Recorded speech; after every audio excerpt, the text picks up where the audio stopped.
Star Trek, From Ashes and Darkness by Heartlocket1004. Chapter 11, Warriors, they're gonna to have full power and we're walking, Scotty hissed incredulously. Khan was leading the way swiftly through tight paths between engineering parts and out-of-the-way corridors, his phaser held at the ready while Asha followed right behind him. Jim was right behind her, not trusting the two augments on their own, while Scotty brought up the rear, all the while glancing around dubiously. Turbolifts are easily trapped and Marcus would have us in a cage, Khan returned shortly. This path runs adjacent to the engine room. So they won't be able to use their weapons here, Asha understood, and Khan nodded once as he elaborated briefly for Scotty's sake. They know their weapons would destabilize the warp core if fired here, hence they won't be able to use them, which gives us the advantage. Khan abruptly stalked off down another path, Asha following instantly, while Scotty demanded of Jim, "Where did you find these two?" "It's a long story," Jim sighed as he hurried after the two augments once more with a sinking feeling in his stomach that he may have made his greatest mistake in bringing both of them. On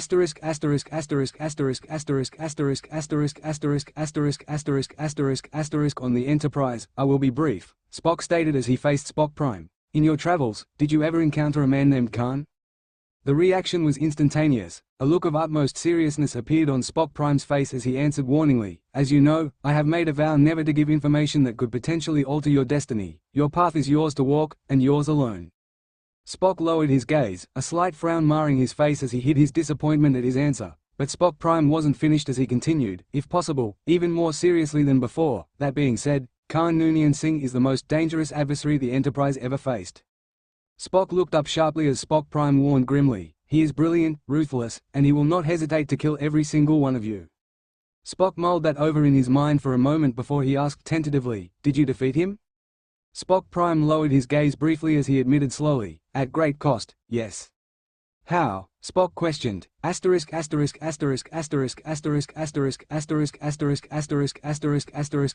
Year 1985. Khan stood, gazing around the room with feigned disinterest as a few VIPs of the secret genetics organization that the Chrysalis project belonged to chatted beside him. It was the annual stakeholder party, and for the first time the scientists had finally unveiled the augments they'd first created over 20 years ago. It was creating a hyperactive buzz in the ballroom, as investors, doctors, geneticists, and more finally got to see the actual products they'd paid and researched for. Of course, that part was actually boring for Khan.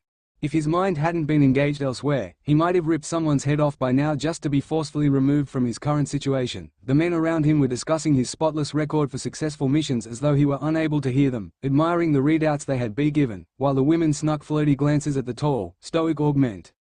Khan's fingers itched to move, but he refrained from the primal urge, not yet. His wandering eyes landed on bright red across the room from him, and Khan's expression instantly softened imperceptibly as he watched Asha.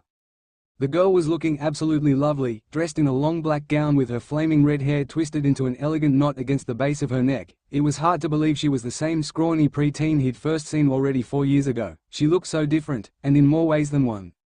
The dress Asha was wearing was incredibly form-fitting, hugging the now 16-year-old's body and showing off her young curves in a way that left little to the imagination, and no doubt, Heisen had chosen it for that purpose. After all, while she was certainly not as statuesque as Rivera or Juliet were, the petite redhead was one of the prettiest augments with her fair skin and bright green eyes. And that made her even more valuable and useful to Heisen, in a different way from usual. Khan's eyes narrowed slightly, his lips curling almost unnoticeably in distaste as he observed the way the men standing around Asha were looking at her, like wolves looking at fresh meat. Well, little did they know they were really pups surrounded by wolves, deadly wolves disguised, for the moment, as sheep. Almost time, Khan thought, just as Asha's eyes shifted, feeling Khan's gaze on her.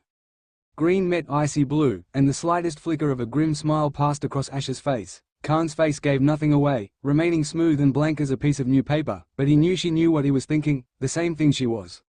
5. Dr. Heisen walked towards the stage set up to the side of the ballroom, raising his hand to acknowledge the loud applause from the humans in the crowd.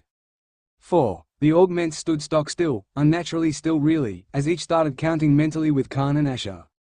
3. Dr. Heisen reached the stage, smiling widely as he basked in his glorious success. 2. Heisen walked before the microphone and the applause started to die down.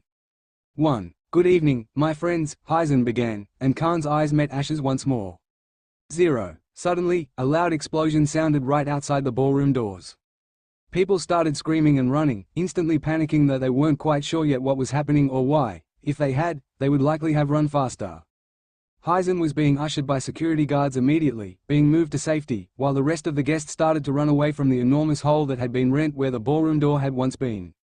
Before they could even make it, augments rushed them from each side of the ballroom, while another group that Heisen had thought were being detained safely in the labs came charging into the room, led by Otto, as they fired their own guns before the guards could even disengage their safeties.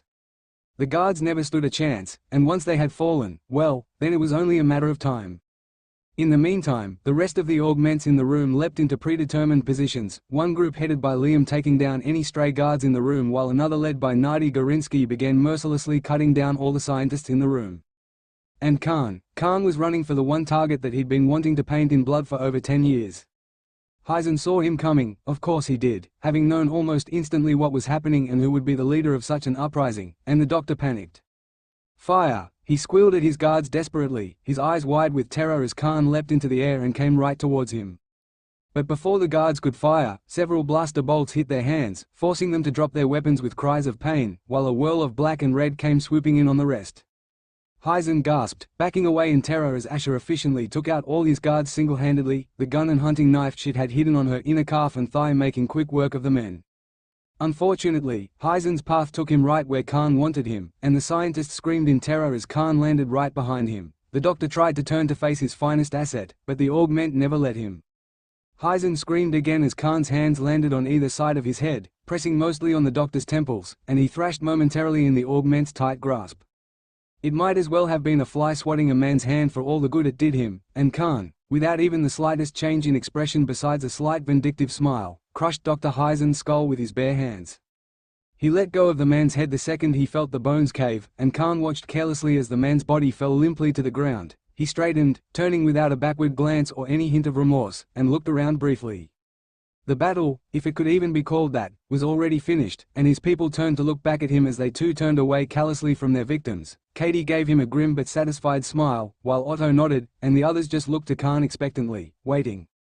Finally, Khan's eyes landed on Asher. Her dress was soaked with the blood of the men she had killed, the red stains complementing her hair in an almost disturbing way, but Khan ignored the dripping red stains, only staring right into those bright green orbs as she gazed back at him. There was a hint of pity and almost resignation in her air, but even so there was no denying the relief and triumph as she too nodded at him, a small smile appearing on Asher's face as the joy of finally being free once more sank in, and Khan smiled back. Their people started to cheer and laugh as they realized they really and truly were free, and Khan could hear Rivera running to hug McPherson, but he kept his eyes only focused on Asher as he walked over to her while she stood staring at him as he approached. "It's over," she murmured when he came to stop before her. "It's really over." "Yes," Khan agreed, and a beautiful smile lit up Asher's face as she looked up at Khan with shining, awed eyes. "I can go home," she whispered. Asterisk asterisk asterisk asterisk asterisk asterisk asterisk asterisk asterisk asterisk asterisk asterisk year 2259. Aboard the Vengeance. "I don't mean to tempt fate here," Scotty began as they followed Khan through a dark, narrow pathway, "but where is everybody?" "The ship is designed to flown by minimal crew, one if necessary," Khan answered shortly, and Scotty repeated incredulously, "One?" "Khan," Asher called sharply as her superior hearing picked up on a sound the others hadn't, the others, that is, except Khan of course. Even before she'd finished calling his name, he'd reacted, catching the punch that came his way before he punched the guard that had tried to sneak a surprise attack on them by coming from one of the side passages. Khan grabbed the guard's neck before the man could recover, throwing him right into the wall and knocking him out instantly, while Asher ducked under him and threw up a high kick at another guard that had tried to come at Khan next. She then spun around as the guard's head snapped back from the impact of her foot, and kicked his head in, knocking him out as well.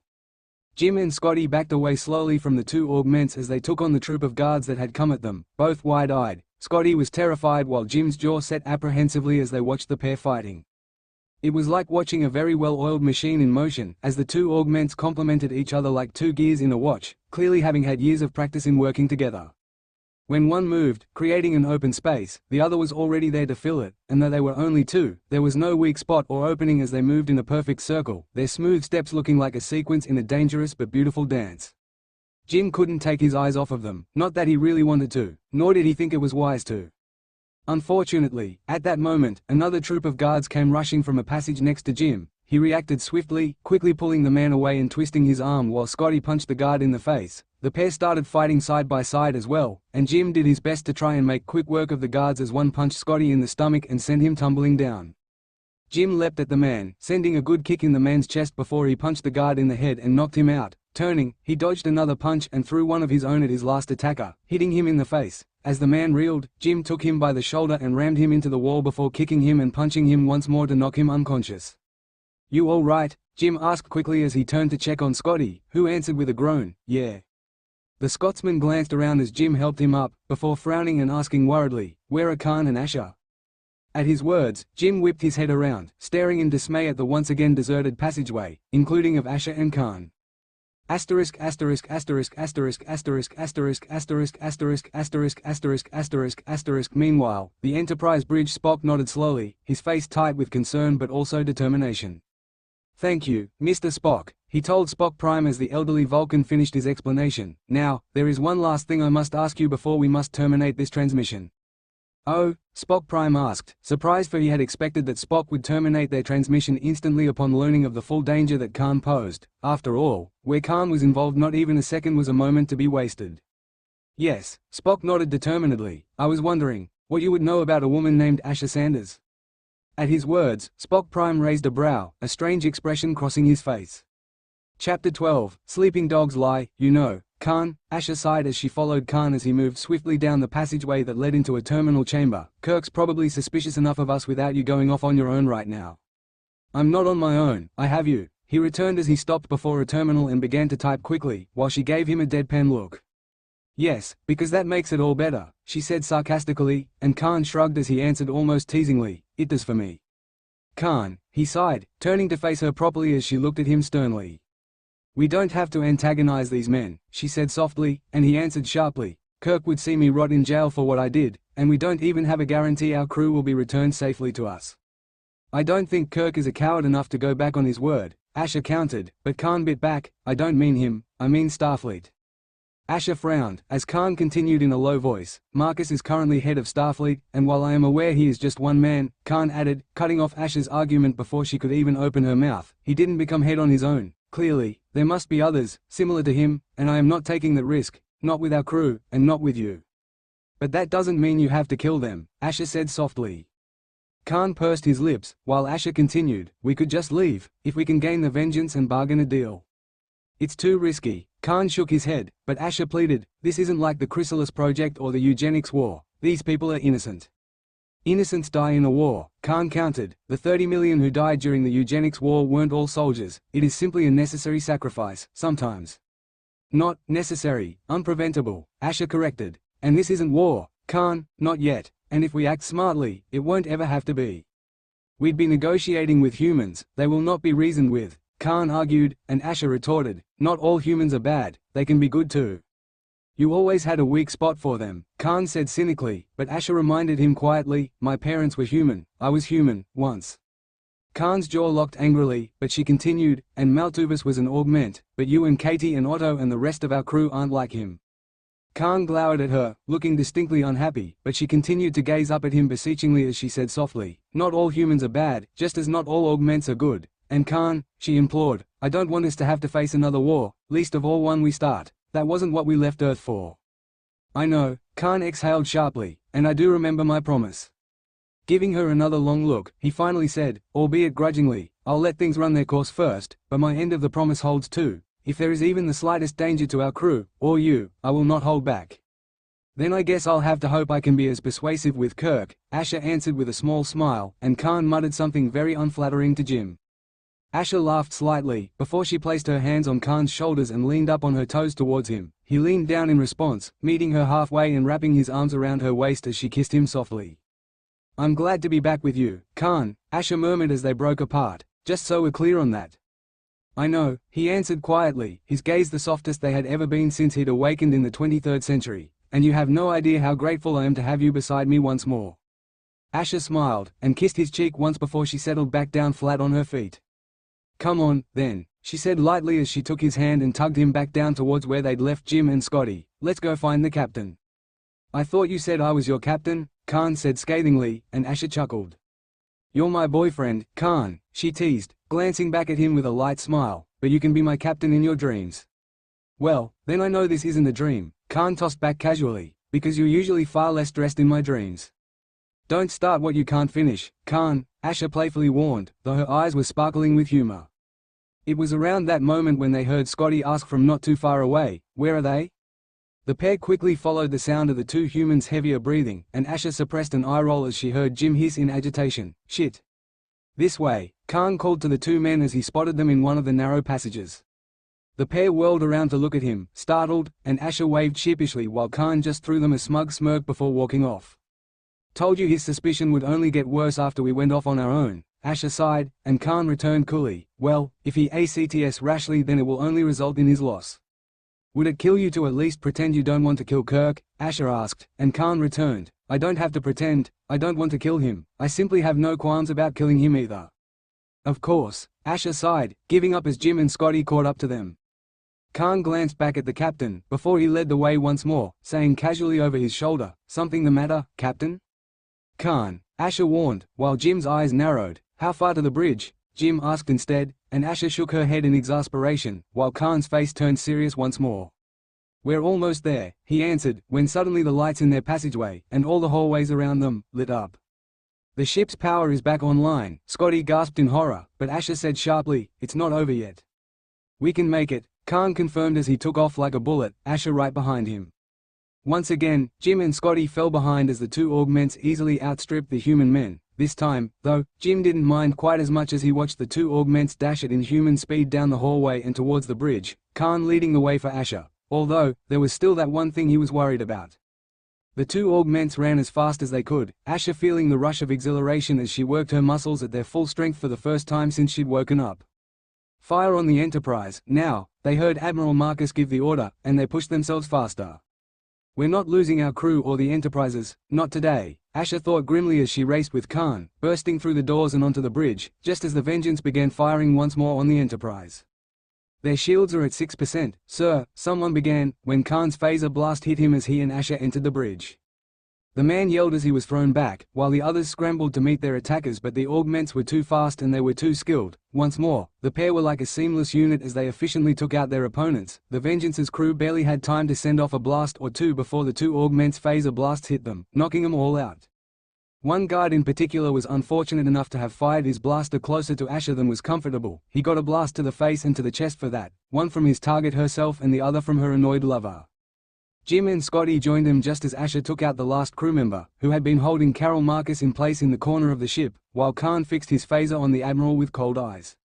"Captain Kirk," Khan stated dryly without looking over, while Asher quickly disabled the Vengeance's guns and stopped the attack on the Enterprise. "Pleasure to have you join us at last." Jim paused, frowning uncertainly. He'd been so sure Khan would be a danger and betray them from the moment the augment hit the bridge, hence why Jim had pushed himself to catch up to the other two as quickly as possible, but Khan didn't seem interested in doing any more than ensuring Admiral Marcus remained detained. After a second's hesitation, Jim made his decision. Hoping and praying his gut instinct would be right, Jim turned away from Khan and moved instead to point his own phaser at Marcus as well. "Admiral Marcus, you are under arrest," Jim stated firmly as Asher walked around Carol Marcus to stand somewhere between Jim and the pretty doctor, while Scotty stood on Jim's other side, slightly between his captain and Khan. All of them were staring at the Admiral, who gazed back only at Jim as he remained seated in his captain's chair. "You're not actually going to do this, are you?" the Admiral asked flatly, but Jim was firm as he ordered, "Admiral, get out of the chair."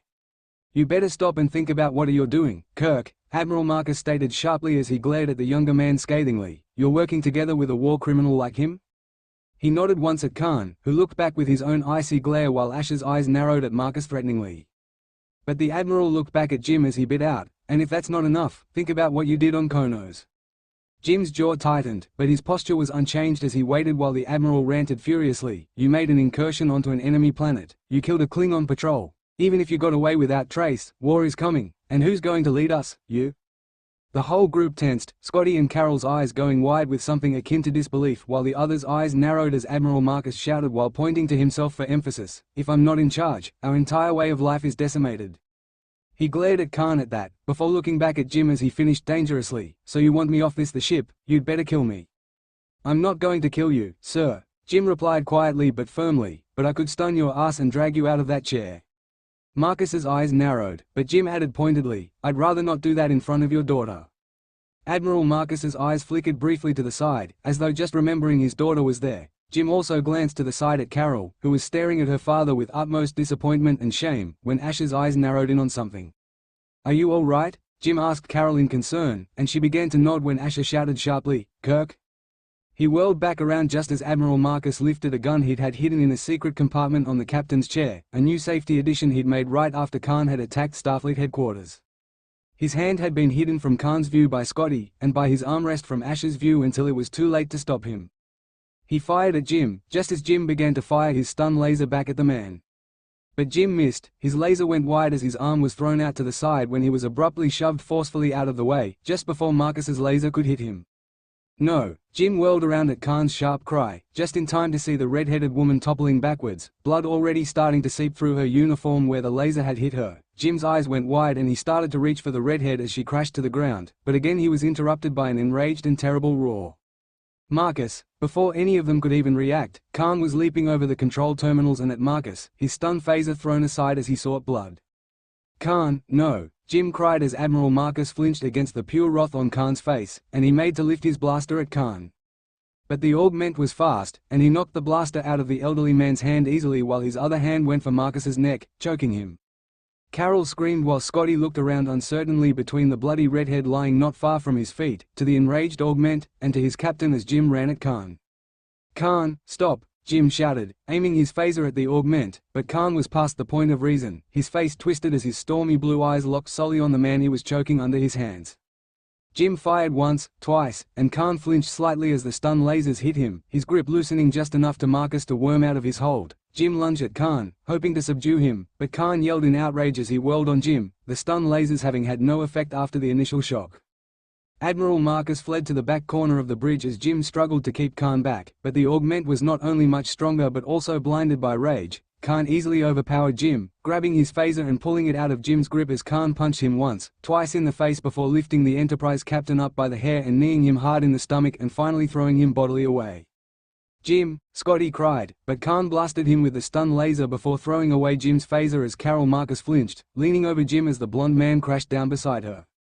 She looked up again in alarm as the incensed Khan came stalking in her direction, his eyes set only on her father slightly behind her, where Marcus was trying to get the back door open hurriedly as Khan strode towards him. "Listen!" Carol cried desperately, moving to stand in Khan's path, because despite everything he had done, he was still her dad. "Wait!" But Khan was not one to listen to a human's plea, least of all when he was angered. Instead of stopping, he didn't even break his stride as he grabbed the woman, before throwing her to the ground as well. As Carol struggled to get back up, Khan did pause, and a vindictive look gleamed in his eye as he lifted his leg before bringing it sharply back down, on Carol's shin. "Ah!" Carol screamed in agony, as her bone was broken clean through. Khan didn't even stop to look down as he strode over to where Marcus was trapped, Khan having overridden all the Admiral's system controls earlier at the terminal chamber. Unable to open the door and with nowhere to run, the Admiral could only stare with wide-eyed horror as Khan stalked up to him. It was in that moment, more than ever before, that the Admiral realized he might have made the biggest mistake of his life when he revived Khan 1 year ago. What was the saying, "Let sleeping dogs lie"? Well, the Admiral had woken the dog, only to find Khan was no dog to be tamed or controlled. The augment's blue eyes burned as he grabbed the Admiral's head with his bare hands, the picture of an avenging god of death as his face twisted with the most terrible anger. "Ah!" the Admiral yelled, struggling against Khan, but the augment's grip never yielded as he squeezed the Admiral's head between his hands. "You!" Khan snarled with wild eyes as he stared right into Marcus's terrified and pain-filled ones. "You should have let me sleep." And with that, he crushed Alexander Marcus's skull as he had once crushed Heisen's, while Carol Marcus screamed in horror as she witnessed her father's horrific death.